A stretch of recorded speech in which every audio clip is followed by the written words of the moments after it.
So good evening aspirants, good evening. या एपीएच्या online प्लॅटफॉर्मवरती तुमचं सर्वांचं पुन्हा एकदा स्वागत आहे. आजच्या लेक्चरमध्ये आपण पाहत आहोत next important part from the blood and that is RBC. RBC means the red blood cells. याच्याबद्दलचं आपण आज कम्प्लीट डिस्कशन घेत आहोत एस्पायरंट्स. आरबीसी काय असतात, आरबीसीचा रोल, आरबीसीची मेम्ब्रेन, आरबीसीची साईज, आरबीसीची प्रॉपर्टीज, आरबीसीच्या प्रॉपर्टीज, आरबीसी मध्ये असणारे सगळे त्याचे पॅरामीटर्स, त्याचा नॉर्मल व्हॉल्यूम असेल, त्याची लाईफ स्पॅन असेल, त्याचं सिंथेसिस असेल. प्रत्येक बीट आपण आजच्या लेक्चरमध्ये क्लिअर करणार आहोत. ओके, तर जनरली आपण ब्लडचं क्लासिफिकेशन प्रिव्हियस लेक्चरमध्ये पाहिलं. ब्लडमध्ये दोन कॉम्पोनंट होते. त्यातील फर्स्ट कॉम्पोनंट होता तो म्हणजे सॉलिडवाला पार्ट, ज्याला आपण मॅट्रिक्स पार्ट असं म्हणतो. It is also called as a solid corpuscles. यानंतर होता लिक्विडवाला पार्ट, ज्याला आपण प्लाझ्मा कन्सिडर केलं. सॉलिड कार्पस्कल्स मध्ये तीन कॉम्पोनंट्स, यामध्ये एक आरबीसी, एक डब्ल्यूबीसी आणि त्यानंतर platelets. RBC is also known as erythrocytes, WBC हे ल्युकोसाइट्स असतात आणि प्लेटलेट्स जे असतात यांना आपण थ्रोम्बोसाइट्स असं म्हणतात. लिक्विड पार्टमध्ये प्लाझ्माचे वापस तीन क्लास होते एस्पायरंट्स. एक होता सॉलिड, त्यानंतर होता लिक्विड आणि त्यानंतर गॅसेस. सॉलिड म्हणजे काय, जो प्रोटीनियस पार्ट असतो, जो सोल्युबल स्टेटमध्ये असतो. Whenever you will add the organic solvent into the plasma, then you will get the protein precipitation आणि तिथं तुम्हाला सॉलिड फाइंड आउट होतात. लिक्विड पार्ट म्हणजे वॉटर असतो, याचं प्रोपोर्शन होतं 92 to 93%. सॉलिड हा 7 to 8% असतो आणि याच तुमच्या प्लाझ्मामध्ये काही गॅसेस पण आपण डिस्पर्स होताना पाहिले. त्याच्यामध्ये तीन गॅसेस तुम्हाला पाहायला मिळतात. एक आहे कार्बन डायऑक्साईड, सेकंड गॅस आहे नायट्रोजन, थर्ड गॅस असतो तो असतो ऑक्सिजन. तर हे सगळे पॉइंट्स आपले पाहिले. आता या सॉलिड कार्पस्कल मधला पहिला बीट आपण सगळ्यात आधी पिकअप करतोय आणि that is red blood cells. So aspirants, red blood cells बद्दल एक्झाम मध्ये बरेच क्वेश्चन्स आतापर्यंत आपण पाहिले. यामध्ये याच्या मेम्ब्रेन पासून ते याच्या प्रॉपर्टीज पर्यंत, याच्या ॲबनॉर्मल कॅरेक्टर्स पर्यंत प्रत्येक बीट वरती क्वेश्चन आपल्याला या एक्झाम मध्ये पाहायला मिळतं. म्हणून आपण याला डीप आणि एकदम कॉन्सेप्च्युअली क्लिअर करणार आहोत. Let's begin with the beat aspirants. First of all, आपल्या बॉडीमध्ये आरबीसी हा सगळ्यात मोस्ट अबंडंट सेल आहे. तर एस्पायरंट, तुम्हाला माहिती आहे का, आरबीसी आणि डब्ल्यूबीसी यांना बनवणारा कोण असतो, तर बोन मॅरो थ्रू हे बनत असतात. तुम्हाला माहिती असू द्या की 75% ल्युकोसाइट्स तयार होतात. मग 75% ल्युकोसाइट तयार होतात म्हणजे डब्ल्यूबीसी तयार होतात. मग आपल्या बॉडीमध्ये मोस्ट अबंडंट आरबीसी कशामुळे झाले सांगा बरे. आपल्या बॉडीमध्ये सगळ्यात जास्त जर डब्ल्यूबीसीचं सिंथेसिस होत असेल तर मग आरबीसीचं प्रमाण सगळ्यात जास्त कशामुळे, तर याचं कारण असतं आरबीसीचा जो लाईफ स्पॅन असतो तो असतो 120 डेजचा.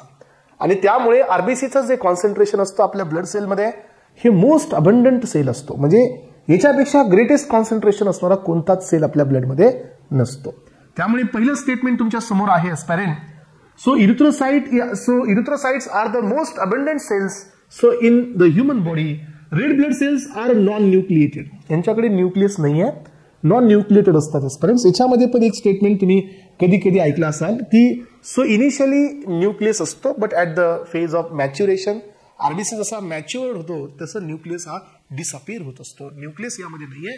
Only mammals which has the nucleated RBC in the camel. फक्त एकच असा मॅमल आहे. मॅमल, काही जणांचा हा कॉन्सेप्ट मिसिंग आहे एस्पायरंट. ज्यांना मॅमल्स म्हणल्यानंतर त्यांना ह्युमन्स वाटतात, तर एस्पायरंट असं नाही. मॅमल्सच्या आहेत दोन प्रॉपर्टी.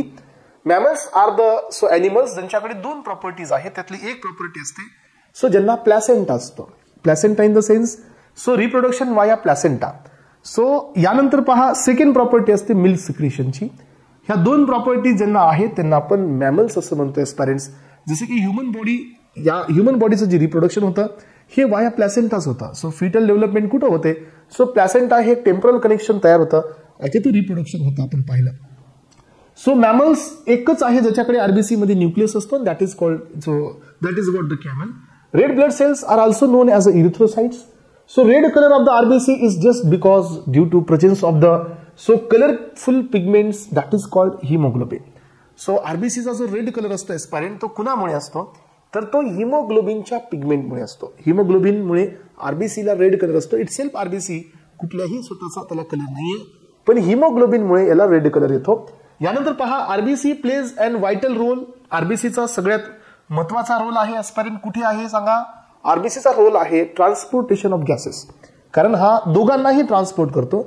O2 ला ट्रान्सपोर्ट करतो टुवर्ड्स द टिश्यू आणि टिश्यू कडून लंग्स कडे कार्बन डायऑक्साईड पण ट्रान्सपोर्ट करण्याचं काम हा आरबीसी मध्ये असताना हिमोग्लोबिन करत असतं. त्यामुळे हे दोन्ही पण पॉइंट्स याच्यामध्ये क्लिअर करा. So process of RBC formation it is called as erythropoiesis, जे की तुमच्या रेड बोन मॅरो मध्ये होतं. हे कम्प्लीट स्ट्रक्चर तुमच्या समोर दिसत आहे. हे स्ट्रक्चर आहे आरबीसीचं. तर एस्पिरंट्स याच्या स्ट्रक्चरवरती पण क्वेश्चन्स आपल्या एक्झामला आलेले आहेत. सो स्ट्रक्चर काय सांगतं सांगा, की आरबीसीचा जो शेप आहे तो शेप कशा पद्धतीने आहे. आरबीसीचा शेप हा बाय कॉन्केव्ह आहे. बाय कॉन्केव्ह म्हणजे काय की सो पेरिफेरल साईडला थोडासा जाड आहे, याची थिकनेस आहे, आणि सेंटरला हा जो शेप असतो तो थोडासा थिन असतो. दोन्ही साईडनी थोडासा थिन असतो, त्यामुळे आपण याला बाय कॉन्केव्ह शेप असं नाव दिलेलं आहे. आणि एक पॉइंट लक्षात ठेवा, हे बाय कॉन्केव्ह शेप असणं आरबीसीचं एक युनिक कॅरेक्टर आहे. सो आरबीसी कडे बाय कॉन्केव्ह शेप असल्यामुळे आरबीसी कडे काही ऍडव्हान्टेजेस येतात, आणि त्यामुळे हा बाय कॉन्केव्ह शेप जर चेंज होत असेल तर मग त्या कंडिशन मध्ये या आरबीसी मध्ये जे होल्डिंग असते किंवा जे एचबीचा जो कंटेंट असतो तो डिक्रीज होत असतो. जर हा बाय कॉन्केव्ह शेप जर तुमचा हाफ मून शेपड झाला तर काय होतं माहितीये. So that condition is characterised by sickle cell anaemia. So याचा अर्थ काय की RBC are become half moon shaped. याचा अर्थ की आरबीसी मध्ये जो एचबी कंटेंट असतो तो कमी होतो, एचबीचं अकोमोडेशन त्यामध्ये कमी होणार आहे, आणि त्याच्यामुळे सो ऑक्सिजन कॅरिंग कॅपॅसिटी कमी होते, and it is characterised by hypoxia, आणि यालाच आपण नाव देतो अॅनिमिया. सो याचा अर्थ यामध्ये सो जो तुमच्या समोर इथं सो बाय कॉन्केव्ह शेप असतो हा आपल्यासाठी युनिक असतो. याचे ऍडव्हान्टेजेस मी खाली दिलेले आहेत. यानंतर पाय एस्पिरंट्स, विटामिन B12 म्हणजे कोण असतो, कोबालामाइन असतो. येस, विटामिन B12 हा कोबालामाइन आहे. सो देन फोलिक ऍसिड याचा अर्थ विटामिन B9 आहे. सो आणि हिम प्रोटीन आहे. सो एवढ्या जणांची गरज आहे. So required for the production of RBC. आरबीसीला तयार करण्यासाठी सो या 3 जणांची गरज असते. That is the heme protein, then B9 and B12. आपण विटामिन्स मध्ये पण पाहिलं एस्पिरंट्स की जर हे विटामिन B9 आणि B12 जर मिसिंग असतील तर आपल्याला कोणत्या कंडिशन मधून सफर करावं लागतं. So that is called as a anaemia. यानंतर पहा, सो हार्मोन जो असतो तुम्हाला माहिती आहे आपल्या बॉडीमध्ये 2 सबस्टन्सेसला ऍक्शन आहे. ह्युमन बॉडीमध्ये टोटल जर तुम्ही पाहिले तर बाकी सगळे हे फार्माकोलॉजिकली इनर्ट असतात, ज्यांना बॉडीमध्ये ऍक्शन नसते. पण 2 सबस्टन्सेस असे आहेत ज्यांना बॉडीमध्ये फार्माकोलॉजिकल इफेक्ट असतो. त्यातील एक असतो तो म्हणजे न्यूरोट्रान्समिटर्स. जे नर्वस सिस्टमचे कोऑर्डिनेटर्स असतात यांना आपण न्यूरोट्रान्समिटर्स म्हणतो एस्पिरंट्स. सो नॉरएड्रेनालिन असेल, ॲड्रेनालिन असेल, डोपामिन असेल, त्यानंतर ऍसिटिल्कोलिन असेल, हिस्टामिन असेल, सेरोटोनिन असेल, गाबा असेल, हे सगळे न्यूरोट्रान्समिटर्स आहेत. यांना आपल्या बॉडीमध्ये इफेक्ट असतो. आणि अजून एक अशी सिस्टम असते एस्पिरंट ज्यांना आपल्या बॉडीमध्ये इफेक्ट असतो, and that is called as a hormones. So हॉर्मोन्सला पण आपल्या बॉडीमध्ये इफेक्ट्स असतात. सो आता ही जी आरबीसीची प्रोसेस आहे, जिथं आरबीसीचं प्रोडक्शन होतं, हे प्रोडक्शन स्टिम्युलेट केलं जातं सो काही हॉर्मोन्सनी, आणि that hormones are called as a erythropoietic hormones. Why they are called as a erythropoietic hormones? Because हे हॉर्मोन्स स्टिम्युलेट करत असतात इरिथ्रोपोएसिस, म्हणजे आरबीसीचं प्रोडक्शन वाढवण्याचं काम करत असतात aspirants. So hormones which stimulate the erythropoiesis that called as a erythropoietic hormone, जे की रिलीज केले जातात किडनी आणि लिव्हरनी. सो जे की बोन रेड सो मेनली हे ऍक्ट करतात रेड बोन मॅरोवरती आणि हे काम करतात. हे हार्मोनचं नाव असतं इरिथ्रोपोएटिन हार्मोन असतो हा इरिथ्रोपोएटिन. आणि हा हार्मोन काय करतो, हा आरबीसीचं प्रोडक्शन सिंथेसिस करण्यासाठी तो रेड बोन मॅरोला स्टिम्युलेट करतो. आलं लक्षात? यानंतर पहा, सो ज्या सेल पासून आरबीसी तयार होतात, येस, ज्या सेल पासून आरबीसी तयार होतात, तुम्हाला माहित असं द्या की आपल्याकडे बोनचे पण सेल्स असतात. तुम्ही ऐकलं असेल ऑस्टिओसाइट्स, हे बोनचे सेल्स असतात. सो यामध्ये 2 कॉन्सेप्ट आपण ऐकतो, दॅट इज ऑस्टिओक्लास्ट आणि ऑस्टिओब्लास्ट. ऑस्टिओक्लास्ट म्हणजे बोन रिझॉर्प्शनची प्रोसेस आहे, ऑस्टिओब्लास्ट म्हणजे सो बोन फॉर्मेशनची प्रोसेस आहे. तसंच आरबीसी तयार करण्यासाठी पण आपल्याकडे सेल्स आहेत. या सेल्स पासून आरबीसीचं ओरिजिनेशन होतं, आणि या सेल्सला आपण नाव देत असतो हिमॅटोसाइटोब्लास्ट, और इट इज ऑल्सो कॉल्ड रेटिक्युलोसाइट्स. असे यांना आपण 2 नावं दिलेले आहेत. त्यानंतर पहा एस्पिरंट्स, आपल्याला हे माहित आहे की आरबीसीचा लाईफ स्पॅन हा 120 डेजचा आहे. आरबीसी कडे, डब्ल्यूबीसी कडे कोणत्याही प्रकारची पॉवर ऑफ सेल डिव्हिजन नाही आहे. हे स्वतः सेल डिव्हिजन मध्ये जात नाहीत. त्यामुळे सिंथेसाइज झालेला जो आरबीसी असतो याची 120 डेज नंतर डेथ होणं हे निश्चित आहे. याचा अर्थ जे ओल्ड किंवा डॅमेज्ड आरबीसीज असतात, या ओल्ड आणि डॅमेज्ड आरबीसीला कुठे डिस्ट्रॉय केलं जातं. सो द ओल्ड आरबीसी किंवा डॅमेज्ड आरबीसी जे असतील यांना डिस्ट्रॉय केलं जातं in liver and the mainly in the spleen.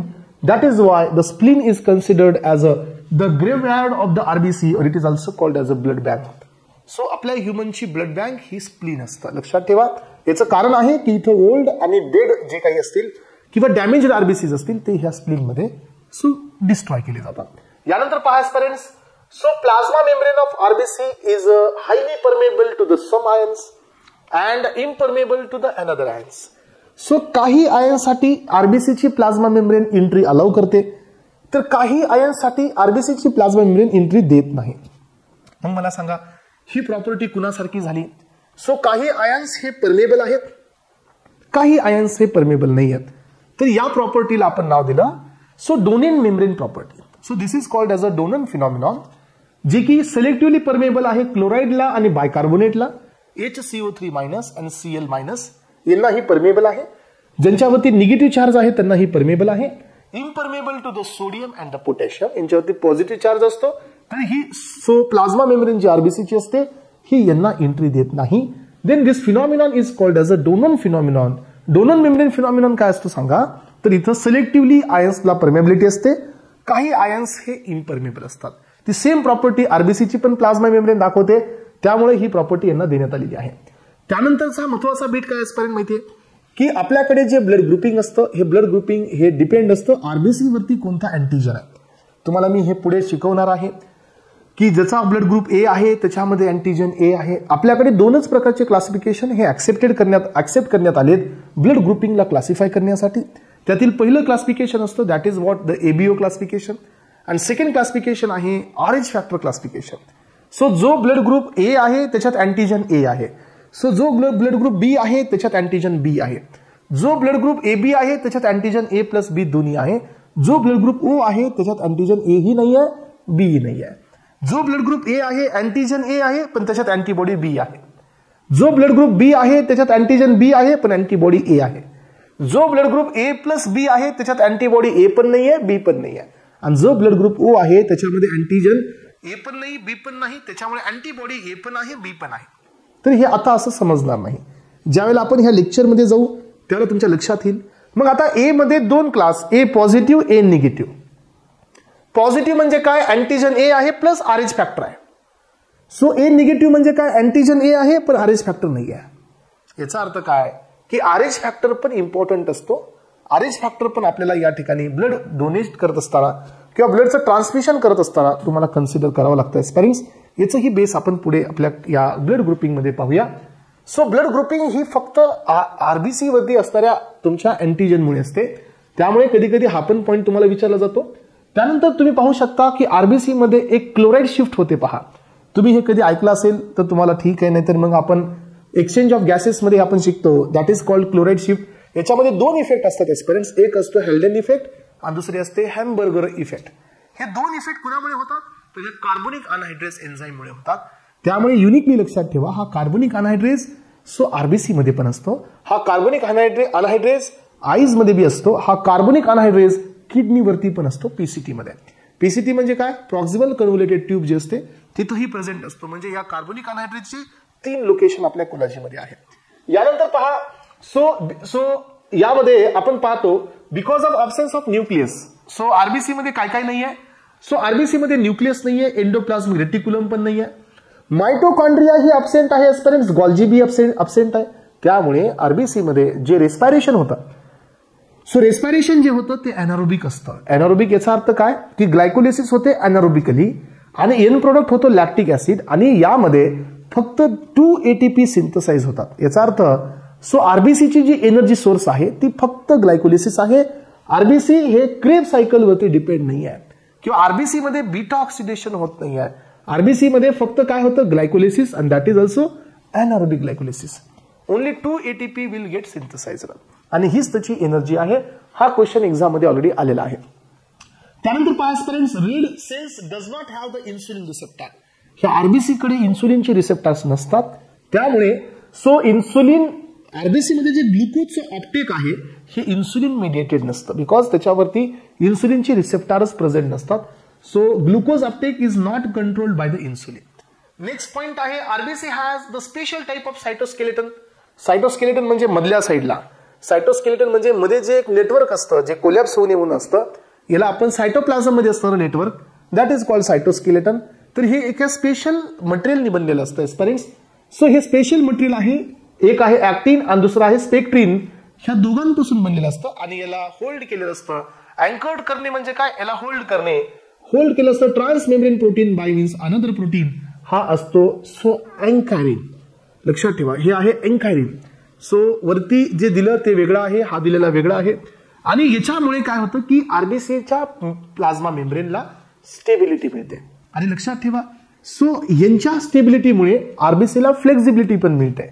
आरबीसीची size असते जवळजवळ 7.2 to 7.5 मायक्रोमीटर, पण आरबीसी हे 5 मायक्रोमीटर डायमीटर असणाऱ्या ब्लड व्हेसलमधून पण पास होतात, कारण आरबीसी कडे काय आहे, फ्लेक्झिबिलिटी आहे.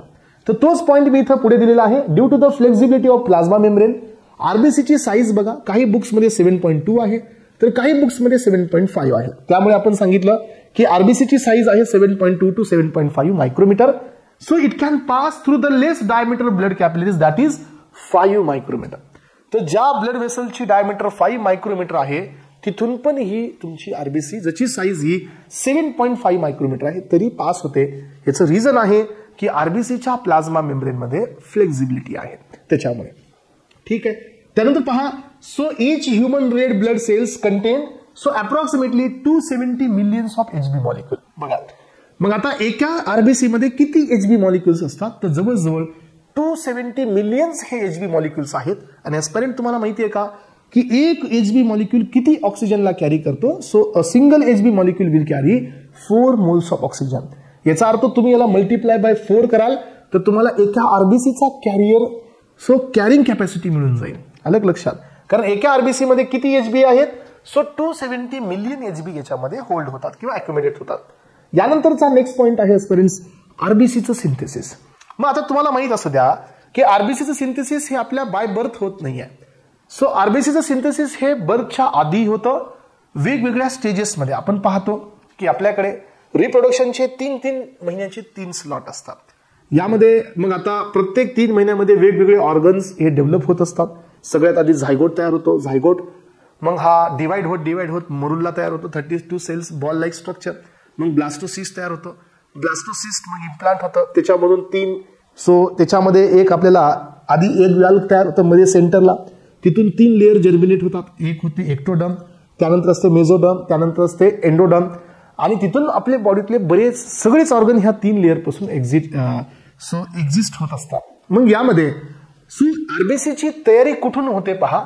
सो इरिथ्रोपोएसिस ही जी प्रोसेस आहे ज्याच्यामध्ये आरबीसीचं ओरिजिन होतं, याच्या 3 स्टेजेस असतात लक्षात ठेवा. सो या 3 स्टेजेसमध्ये पहिली स्टेज आहे सो मेझोब्लास्टिक स्टेज.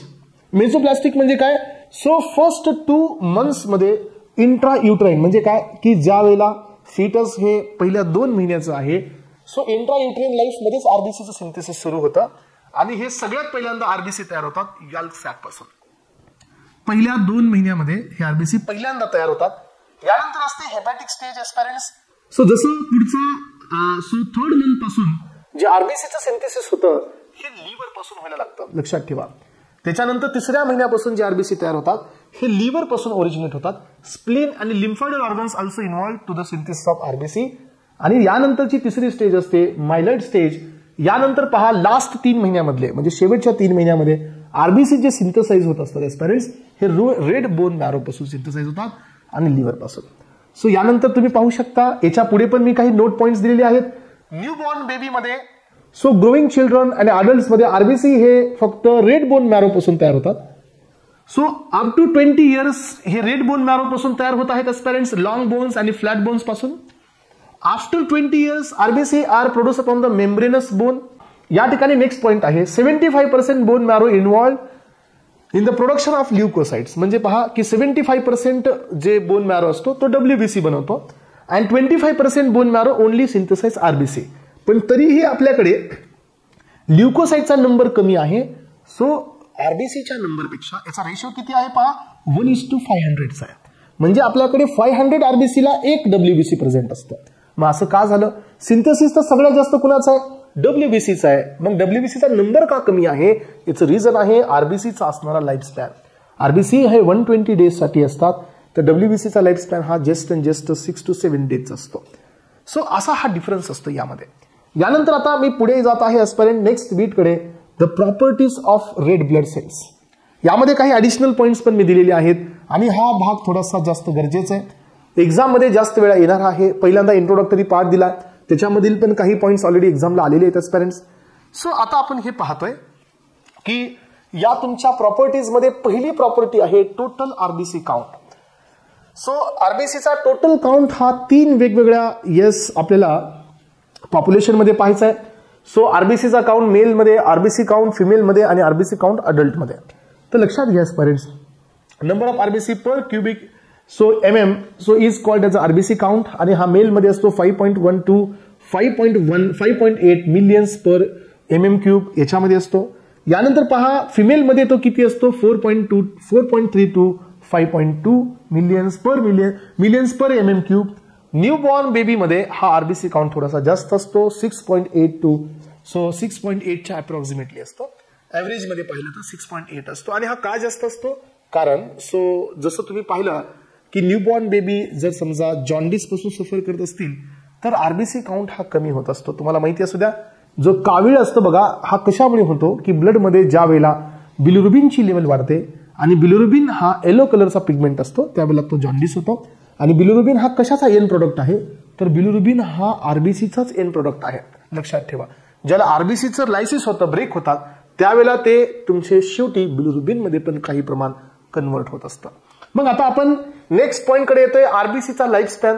तर हे पहा, आरबीसीचा जो लाईफ स्पॅन आहे तो 120 डेजचा आहे आणि हा लाईफ स्पॅन डिटरमाइन करण्यासाठी आपण मार्कर्स तिकडे बी दिला होता. पहा CR51 हा एक मार्कर दिला होता, क्रोमिनियम 51. तर इथं अजून एक मार्कर याच्यात मी ऍड केलेला आहे की determination of life span of RBC is determined by radio active iron और रेडिओ ऍक्टिव्ह क्रोमिनियम. तर याच्याने आपण आरबीसीचा लाईफ स्पॅन हा डिटरमाइन करू शकतो. सो यानंतर पहा आरबीसीची साईज कशी आहे. सो आरबीसीची साईज जर चेंज होत असेल तर याच्यामुळे आपल्याला अॅनिमिया होऊ शकतो. So change in the size of RBC, आरबीसीची साईज जर बदलत असेल एस्पिरंट तर that condition is called as anisocytosis. Anisocytosis is a definition of change in the size of RBC. आरबीसीची साईज बदलत असेल तर तो फिनॉमिनॉन म्हणजे एनिसोसाइटोसिस.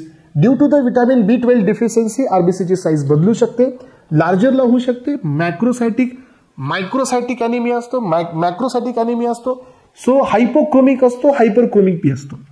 आता हे पुढे ज्याला मी नेक्स्ट लेक्चरमध्ये तुम्हाला अॅनिमिया घेईल त्यामध्ये हे क्लासिफिकेशन घेईल की आरबीसीची साईज वाढते, आरबीसी साईज कमी होते, आरबीसी हे लेस रेड कलरफुल होतात, आरबीसी हे डार्क रेड बी मध्ये जाऊ शकतात. अशा प्रकारचे आपल्याला कंडिशन्स नेक्स्ट लेक्चरमध्ये पाहायला मिळतील. याची डायमीटर बघा, सो 7.2 मी आधी सांगितलं 7.2 to 7.5 मायक्रोमीटर आहे एस्पिरंट्स. सो यानंतर याची थिकनेस पहा, ऍट द पेरिफेरी म्हणजे साईडला जी थिकनेस आहे ती आहे 2.2 मायक्रोमीटर आणि सेंटरला जी आहे ती 1 मायक्रोमीटर आहे. So it is just like a biconcave shape, balushahi shape आहे याचा. मधल्या साईडला थोडंसं थिन आहे आणि बाहेरच्या साईडला थोडंसं जाड आहे. सो आउटर साईडला जो शेप आहे तो किती आहे 2.2 मायक्रोमीटर आहे आणि सेंटरला ही फक्त 1 मायक्रोमीटर आहे. त्यानंतर पायस्परेंट्स नॉर्मल सरफेस एरिया किती आहे आरबीसीचा, सरफेस एरिया बद्दल बोलतो आपण, नॉट द साईज. तर 120 मायक्रोमीटर स्क्वेअर हा याचा सरफेस एरिया आहे सिंगल आरबीसीचा. यानंतर पहा नॉर्मल व्हॉल्यूम किती आहे आरबीसीचा, सरफेस एरिया वेगळा, व्हॉल्यूम वेगळा आणि साईज वेगळी. साईज मध्ये थिकनेस आणि आपण डायमीटर सांगतो. सरफेस एरिया म्हणजे total area, that is what आपण त्याला काय नाव दिलं surface area. So normal volume आहे 85 to 90 मायक्रोमीटर क्यूब. सो हे मायक्रोमीटर स्क्वेअर होतं, जो व्हॉल्यूम आहे तो क्यूब मध्ये देण्यात आलेला आहे एस्पिरंट्स. सो यानंतर आता महत्वाचा पॉइंट म्हणजे काय की शेप ऑफ द आरबीसी. आरबीसीचा जो शेप असतो एस्पिरंट्स तो कसा असेल तर एस्पिरंट्स हे डिस्क शेप्ड आहे, याला आपण बाय कॉन्केव्ह शेप असं म्हणतो. It is also called as a dumbbell shaped. So dumbbell कसे असतात पहा, तुम्ही जिम मध्ये जात असाल तुमच्या लक्षात येईल की दोन्ही साईडला गुब्बारे असतात, मध्ये तुम्हाला होल्डिंग दिलेलं असतं जे तुम्ही पकडू शकता, मध्ये एक रॉड असतो, that is what the dumbbell. हे पण असंच आहे, बाहेरून थोडंसं स्वेल आहे आणि मध्ये थिन आहे, सेंटरला थिन आहे, दॅट इज व्हॉट हे जो शेप आहे तो डंबेल शेपचा देण्यात आलेला आहे स्पिरिट्स. सेंट्रल पोर्शन हा थिनर आहे, पेरिफेरल पोर्शन हा थिकर आहे. So change in the shape of the RBC that is called as पहा हे एक नवीन वर्ड आहे तुमच्यासाठी, that is what the poikilocytosis. हा एक नवीन शब्द आहे. जर आरबीसीचा शेप बदलला, वरती काय बदल होतं, आरबीसीचा साईज बदलला तर that is what the अॅनिसोसायटोसिस.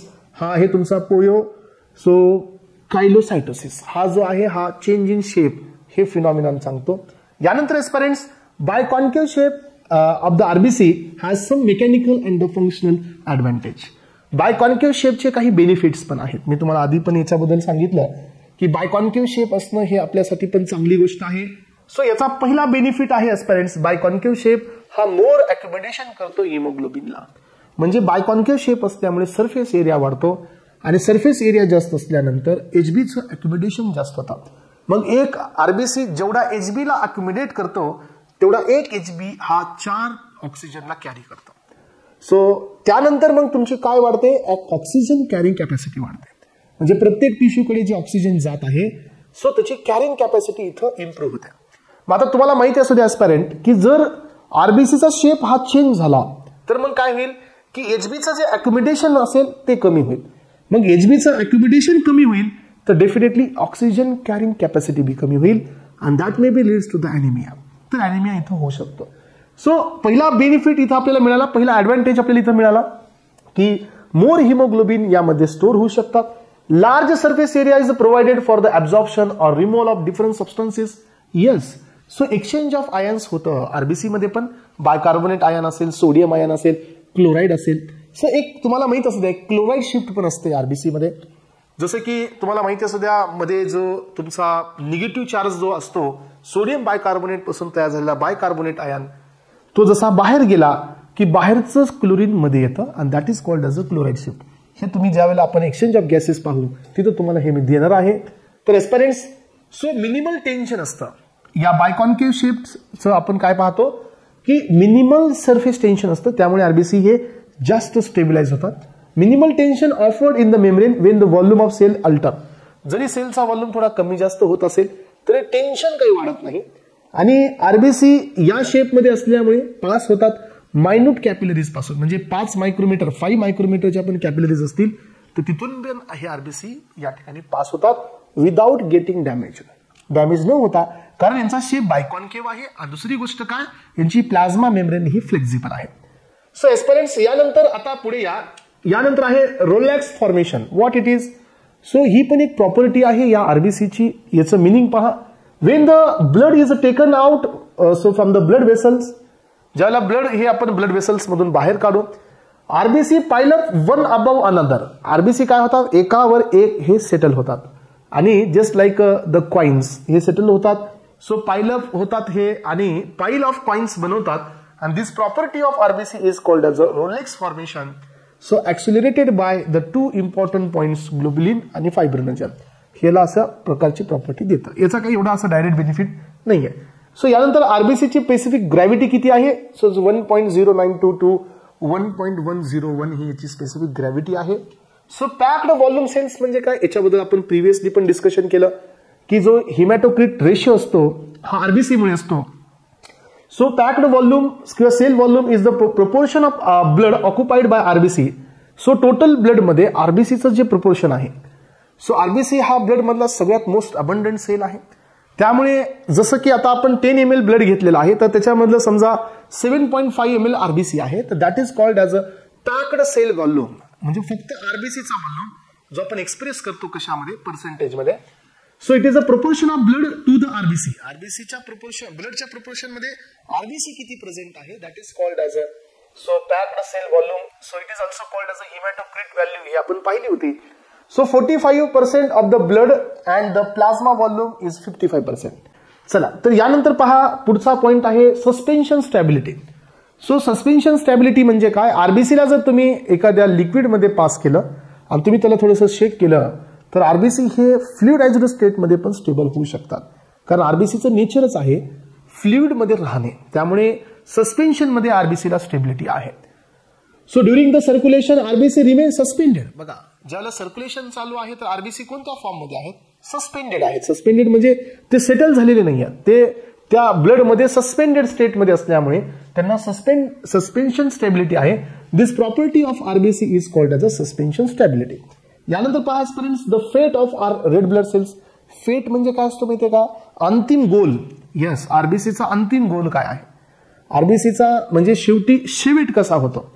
So याला आपण फेट ऑफ द आरबीसी असं म्हणतो. तर एस्पिरंट्स लक्षात घ्या, जे डिस्ट्रॉइड आरबीसी असतात त्याचे फ्रॅगमेंट्स सो आणि हिमोग्लोबिन इमिडिएटली फॅगोसाइटाइज्ड बाय, ज्याला इंगल्फ केलं जातं मॅक्रोफॅजेसनी बॉडीच्या, आणि या मॅक्रोफॅजेसला आपण कुफर सेल्स असं म्हणतो, जे की लिव्हरचे असतात. मग काय होतं की लिव्हर आणि कुठे असतात, बोन मॅरोमध्ये असतात. मग आपल्या बॉडीमध्ये डेली 10% आरबीसी हे डिस्ट्रॉय होत असतं, आणि हे इंगल्फ करत असताना ह्या आरबीसीचं ब्रेकडाऊन होतं. पहा, ब्रेकडाऊन होतं आणि आरबीसी मधून किती रिलीज होतो, 0.6 ग्राम पर डेसिलिटर हिमोग्लोबिन तयार होतो, आणि यांच्या ब्रेकडाऊन मध्ये 0.9 to 1.5 mg per decilitre bilirubin तयार होतं. सो याच्यामध्ये एक प्रोसेस आहे, आरबीसीचं ब्रेकडाऊन होऊन बिलिरुबिन तयार होण्याची प्रोसेस आहे. हे खूप डीप आहे, एवढं डीप आपल्याला लागणार नाही. त्यामुळे लक्षात ठेवायचं की आरबीसीचं ब्रेकडाऊन झाल्यानंतर 0.6 ग्राम पर डेसिलिटर एचबी बाहेर पडतो, रिलीज होतो, आणि 0.9 to 1.5 हा बिलिरुबिन रिलीज होतो. आताच आपण डिस्कस केलं पहा की जे न्यूबॉर्न बेबीज असतात यांच्यामध्ये जॉन्डिस जो होतो तो कशामुळे होतो, कारण त्यांच्या बॉडीमध्ये जे आरबीसी असतात यांचं हिमोलायसिस होतं, आणि हिमोलायसिस होऊन काय होतं, बिलिरुबिन हा सिक्रेट होतो. बिलिरुबिन झाल्यामुळे त्यांच्या स्किनचा कलर हा येलोकडे जातो, त्यामुळे त्यांना जॉन्डिस होताना आपल्याला पाहायला मिळतो. सो कारण हे बेबीज मध्ये कायम कॉन्सेप्ट आहे. आता पुढचा बीट आहे पण. सो एस्पिरंट्स, आरबीसीचे मेन फंक्शन्स, आरबीसीचे मेन कार्य काय आहेत, तर याच्यामध्ये कार्य तुम्हाला सगळ्यांना माहिती आहे. तुम्ही आता असं म्हणू शकता का की RBC is responsible for what. So RBC is responsible for the transportation of hormones, transportation of nutrients असं म्हणू शकता आपण. नाही म्हणू शकत एस्पिरंट्स, हे फंक्शन ब्लडचं आहे, हे फंक्शन आरबीसीचं नाही आहे.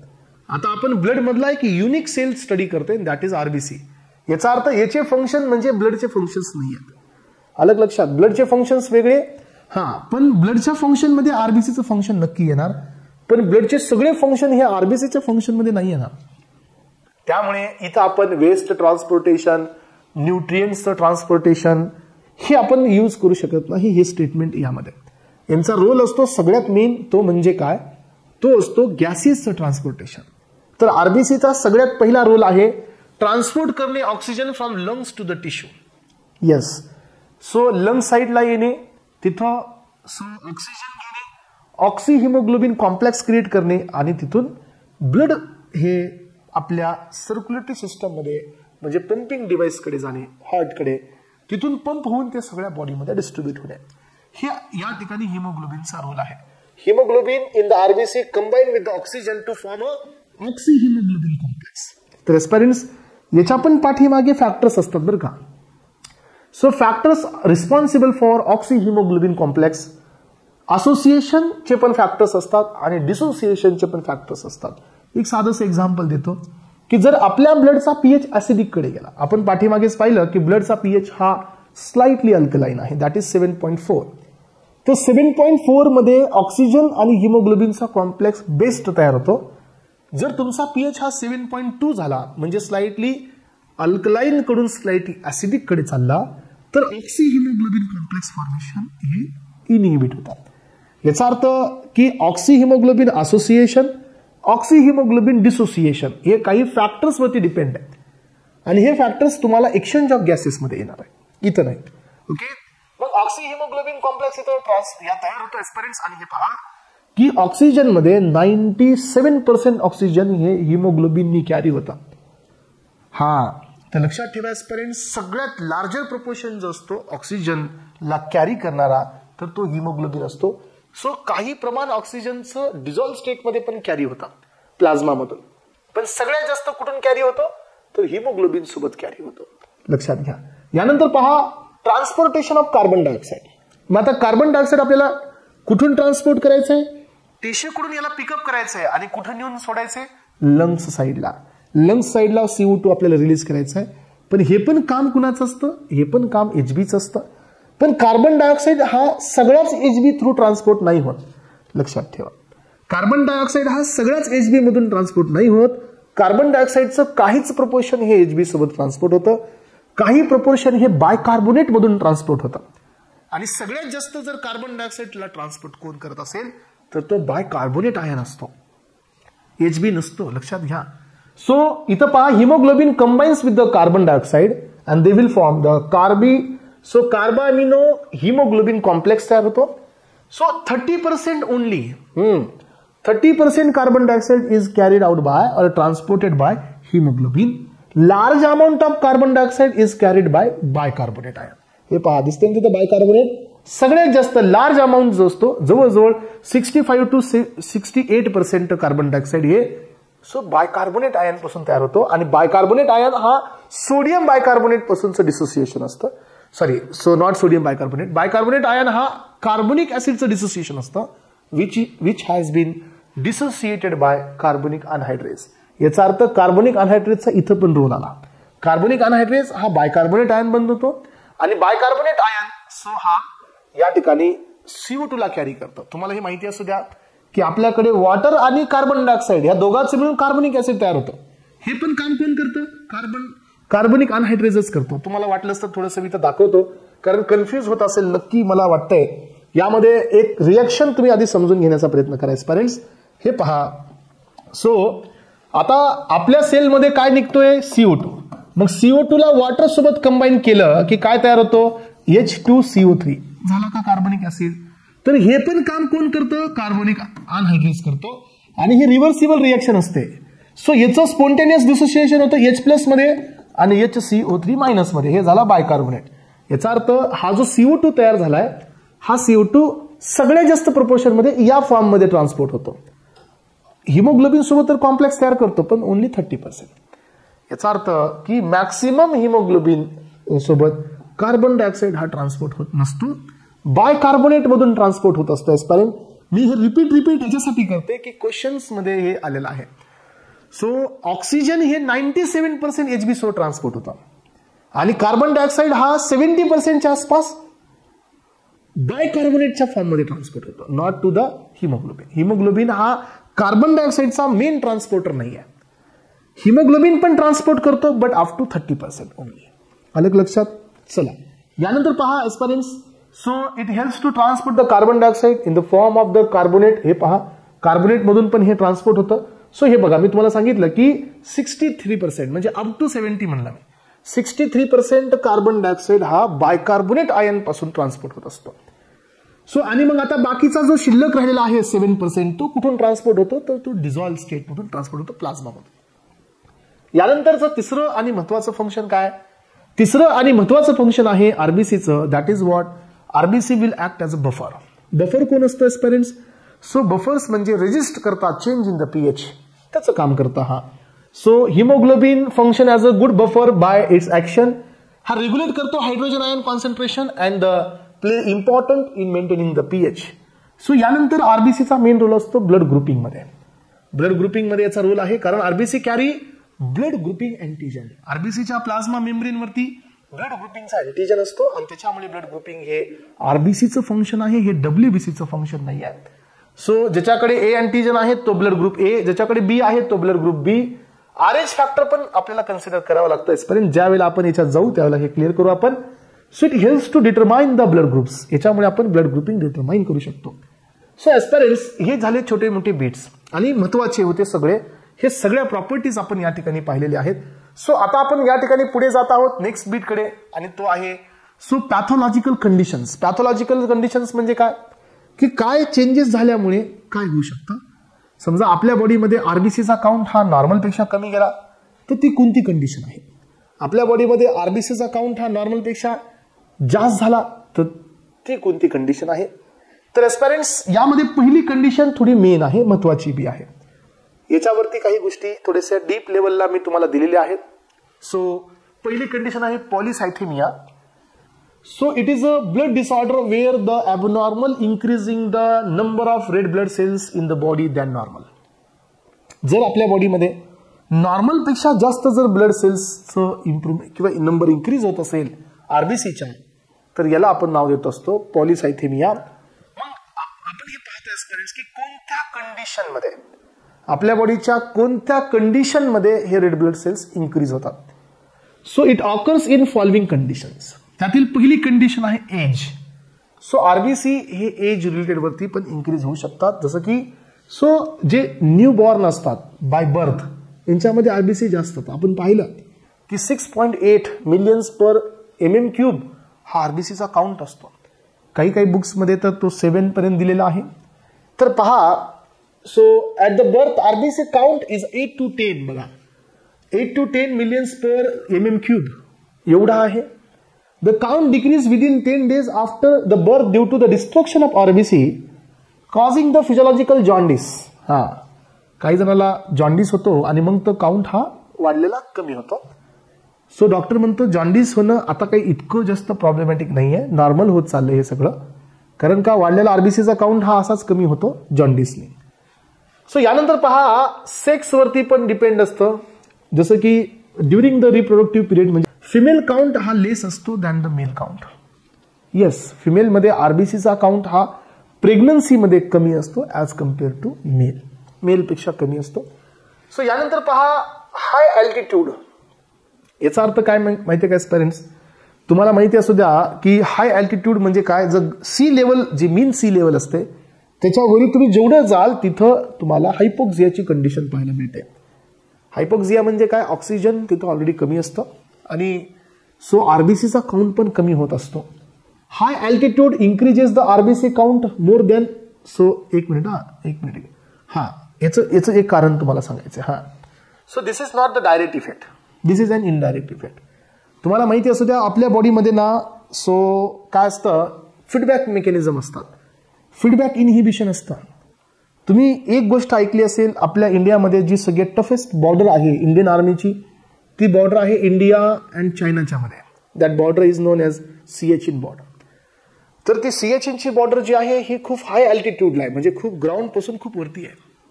आणि त्यामुळे तिथं जे बॉर्डरवरती जे आपले फौजी जवान असतात त्यांना याची बी ट्रेनिंग दिली जाते की कमी फूडमध्ये जास्त एनर्जी कशी युटिलाइज करायची किंवा कमी फूडमध्ये जास्त वेळ कसं सर्व्हाइव्ह करायचं. याचं कारण पण माहिती आहे, कारण जेवढं जास्त तुम्ही फूड इनटेक कराल तेवढं जास्त ऑक्सिजन लागतं मेटाबॉलिझमसाठी. त्यामुळे त्यांचं जे फूड असतं हे एकदम प्रीप्लॅन्ड असतं आणि एकदम लिमिटेड असतं. कारण वरती ऑक्सिजन कमी आहे आणि जर समजा एखाद्याने हेवी फूड घेतलं तर त्याच्या बॉडीला ऑक्सिजन जास्त लागतं आणि वरी जर ऑक्सिजन नसेल तर हायपोक्सिया होतो आणि हायपोक्सिया या कंडिशनमुळे त्याच्या बॉडीला ॲनिमियापासून पण सफर करावं लागतं. ॲनिमिया म्हणण्यापेक्षा हायपोक्सिया म्हणजे काय, O2 लेवल ही डाऊन होते आणि अनकॉन्शियसनेस येऊ शकते ॲनिमियापेक्षा, असं समजा. मग आता एखाद्या बॉडी एक हाय अल्टिट्यूडमध्ये जो राहणारा पर्सन आहे, सो त्याच्या बॉडीमध्ये कायम हायपोक्सिया जर असेल तर काय होतं की तो हायपोक्सिया त्याच्या बॉडीमध्ये इरिथ्रोपोएसिसला स्टिम्युलेट करतो. त्याचं टार्गेट काय असतं की हायपोक्सिया कंडिशनला ओव्हरकम करणे. त्यामुळे तो कशाला स्टिम्युलेट करतो? आरबीसीच्या प्रोडक्शनला. त्याला हे माहितीच नाही की आपण हाय अल्टिट्यूडला सराउंडिंगमध्येच ऑक्सिजन कमी आहे. हायपोक्सियाच्या कंडिशनमुळे बॉडी काय करते, मोर आरबीसी प्रोडक्शन करते आणि त्याच्यामुळे यांच्यातला आरबीसी काउंट वाढतो. हाय अल्टिट्यूडमध्ये जर राहत असाल तर आरबीसी काउंट हा वाढतो more than 7 million per mm³ due to hypoxia. आता तुम्हाला वाटत असेल की सर आरबीसी जास्त असेल तर मग हायपोक्सिया का होईल? बेटा, it is an feedback inhibition, feedback mechanism आहे ही. सो हायपोक्सिया स्टिम्युलेट आरबीसी प्रोडक्शन, म्हणून आरबीसी प्रोडक्शन जास्त आहे. अलग लक्षात? येस. तर हे काय असतं? सो प्रोडक्ट इनहिबिशन म्हणू शकतो किंवा फीडबॅक स्टिम्युलेशन म्हणू शकतो, फीडबॅक इनहिबिशन म्हणू शकतो. सो इट डिपेंड्स की कोणत्या सिच्युएशनमध्ये आहोत आपण. अलग लक्षात? आणि तुम्हाला माहिती असू द्या की यामध्ये पॉलिसायथेमियाचे पण 2 प्रकार असतात. प्रायमरी पॉलिसायथेमिया आणि सेकंडरी पॉलिसायथेमिया असतो. प्रायमरी म्हणजे काय की आरबीसीचा काउंट सिंथेसिसने वाढला विदाउट स्टिम्युलेटिंग. पण सेकंडरी पॉलिसायथेमिया म्हणजे काय, आरबीसीचा काउंट कशामुळे वाढला? काही डिसीजमुळे वाढला. जसं की एक्झाम्पल हायपोक्सिया, हायपोक्सियामुळे आरबीसी काउंट वाढतो. येते का सगळ्यांच्या लक्षात? याचा अर्थ काय, याला सेकंडरी पॉलिसायथेमिया म्हणलं जातं.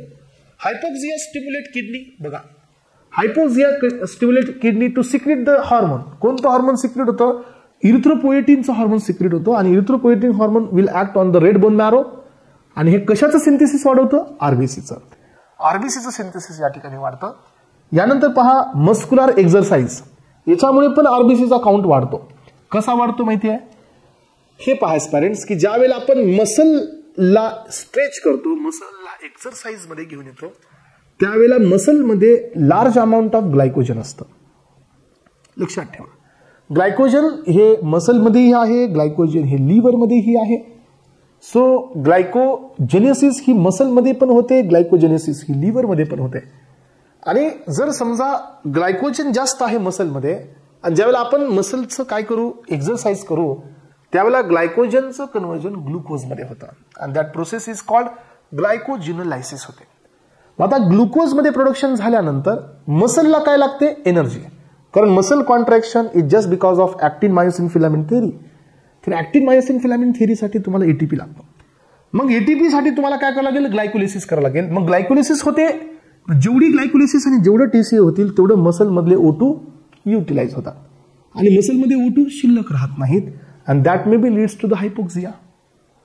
जर एक्सरसाइज तुम्ही करत असाल तर हायपोक्सिया होऊ शकतो आणि हायपोक्सिया झाल्यानंतर वापस हा किडनीला जातो आणि तिथून इरिथ्रोपोएटिनला स्टिम्युलेट करतो.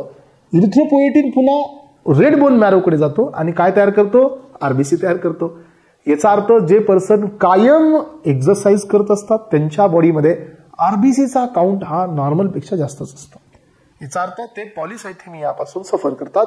याचं कारण हे आहे, so there is a temporary increasing the RBC count after the exercise. याचं कारण आहे adrenal contracts the spleen, RBC are released into the blood आणि हायपोक्सिया कंडिशनमुळे पण. सो आता तुम्हाला माहिती असू द्या, ॲड्रेनलिन हा आपल्या बॉडीतला सिम्पॅथेटिक हॉर्मोन आहे. तर सिम्पॅथेटिक हॉर्मोन हा स्प्लीनला कॉन्ट्रॅक्ट करतो आणि स्प्लीन ही एक ब्लड बँक आहे, तिथला आरबीसी स्क्वीज आउट होतो कुठे, ब्लडमध्ये, आणि तिथं काउंट वाढतो.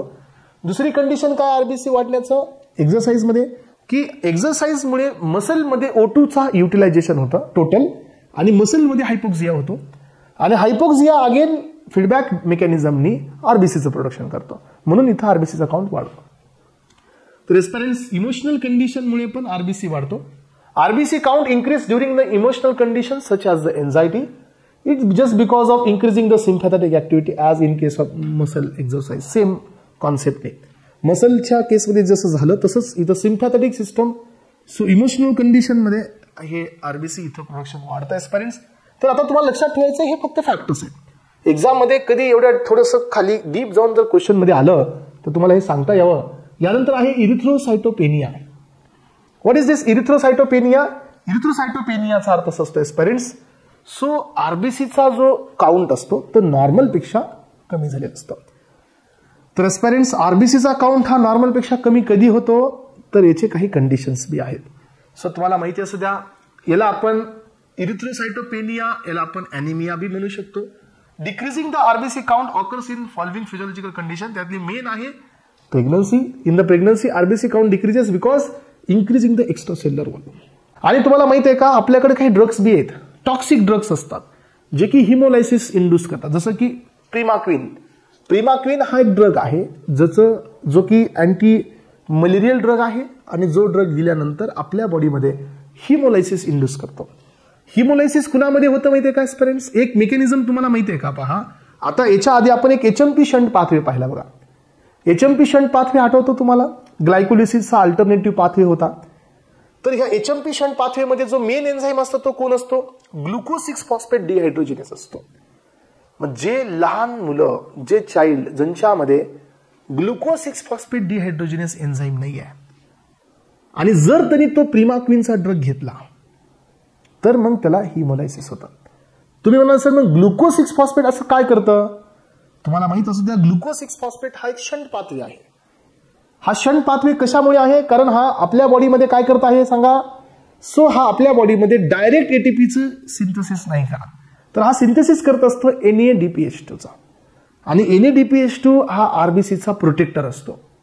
लक्षात ठेवा, याचा प्लाझ्मा मेम्ब्रेनचा प्रोटेक्टर असतो, तो स्कॅव्हेंजर सेल असतो. सो NADPH2 हे मी तुम्हाला तिथं बी एचएमपी शंट पाथवेमध्ये दिलं होतं. मग आरबीसीचं लायसिस होतं इन केस ऑफ द प्रिमाक्विन जर तो कोण घेतला, जर एका पेशंटनी ज्याच्या बॉडीमध्ये ग्लुकोज 6 फॉस्फेट डिहायड्रोजिनेस एन्झाईम अब्सेंट आहे. म्हणून हा पण क्वेश्चन एक्झामला येतो, पण मी इथं दिलं नाही कारण ते पुढे आहे, ॲनिमियामध्ये ते जास्त आहे. त्यामुळे पुढच्या लेक्चरमध्ये हा पार्ट आपला पुन्हा एकदा क्लिअर होणार आहे.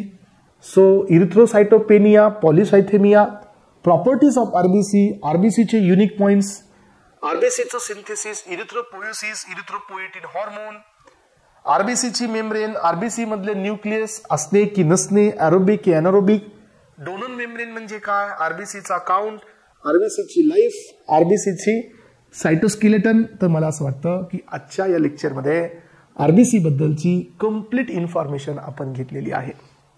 Thank you so much. Have a nice day. Thank you.